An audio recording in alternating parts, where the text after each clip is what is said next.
मुख्यमंत्री एकनाथ शिंदे यांनी इरसाळवाडी पुनर्वसन वसाहतीला दिली भेट। मुख्यमंत्री एकनाथ शिंदे यांनी इरसाळवाडी पुनर्वसन वसाहतीला दिली भेट। इरसाळवाडी इथं घडली होती दरड दुर्घटना। नव्यानं उभारण्यात आलेल्या इरसाळवाडी पुनर्वसन वसाहतीचा मुख्यमंत्री एकनाथ शिंदे यांनी घेतला आढावा।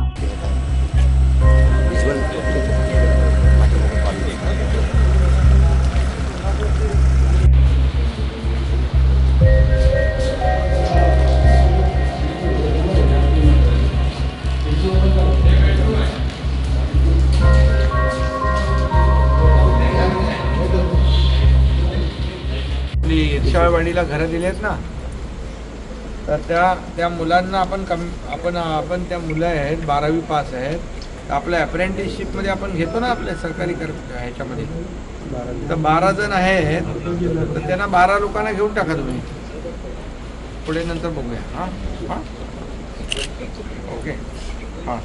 आणि दुसरा एक रोडचा विषय तो मी बोलतो यांच्याशी, गणेश गणेशला दाखवतो। जी दुर्घटना घडली अतिशय दुर्दैवी घटना होती। अनेक कुटुंब त्याच्यामध्ये मृत्युमुखी पडली आणि त्यावेळेस तात्काळ त्यांचा पुनर्वसनाचा विषय होता आणि पर्यायी व्यवस्थेचा विषय होता। पर्यायी व्यवस्था देखील सिडकोने चांगल्या प्रकारची केली होती आणि आता ही परमनंट जी घरं आहेत म्हणून मी बघायला स्वतः आलोय। अतिशय चांगल्या दर्जाची घरं 44 कुटुंबांना देण्यासाठी इथे पूर्णपणे तयार आहेत। त्याचबरोबर घर म्हणजे फक्त एक घर नाही, तर त्याच्या आजूबाजूला परिसर, गाई गुरांचा गोठा, त्या ठिकाणी भाजीपाला त्यांना लावता येईल। त्याचबरोबर अंगणवाडी, बालवाडी, शाळा, समाज मंदिर, दवाखाना, प्ले ग्राउंड, गार्डन, सगळ्या सोयी सुविधा या ठिकाणी सिडकोच्या माध्यमातून दिलेल्या आहेत। मला एक समाधान आहे की झालेली घटना तर दुर्दैवी आहे, परंतु जे आता नातेवाईक जी आहेत त्यांची राहण्याची कायमस्वरूपीची व्यवस्था आहे ती सिडकोने अतिशय चांगली उत्तम केलेली आहे आणि चांगलं पुनर्वसन आतापर्यंतच्या सर्व पुनर्वसनामधल्या सगळ्यात चांगलं पुनर्वसन आणि कायमची घरं या ठिकाणी सिडकोने दिले। त्याबद्दल सिडकोला अभिनंदन करायला पाहिजे, कारण क्वालिटी घर या ठिकाणी त्यांनी बांधलेलं आहे आणि सर्व सुविधा युक्त ते दिले।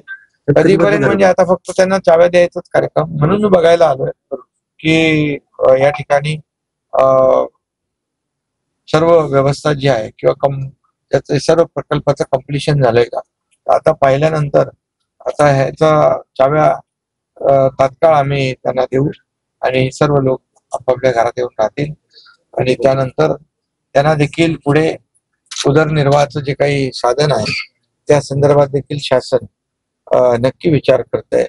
आता जी मुलं सुशिक्षित आहेत त्यांच्यासाठी आपले मुख्यमंत्री युवा प्रशिक्षण योजना आपण सुरू केली, त्या माध्यमातून देखील सिडकोच्या अधिकाऱ्यांना मी सूचना केलेल्या आहेत MD आणि आमच्या इथल्या सरपंच ताईंनी एक इथले महिला बचत गट आहे त्यांच्यासाठी देखील रोजगार उपलब्ध करून देण्याची विनंती केली आहे आणि नक्कीच उद्योग मंत्र्यांशी मी बोललोय आणि त्यांना देखील स्वतःच्या पायावर उभा राहण्याचा आणि स्वतःचा उद्योग करण्यासाठी जे काय आवश्यक पाठबळ पाहिजे ते देखील दिलं जाईल आणि जेणेकरून यांचा पूर्णपणे एक संपूर्णपणे या इरसाळवाडीच्या लोकांना एकत्रित पुनर्वसन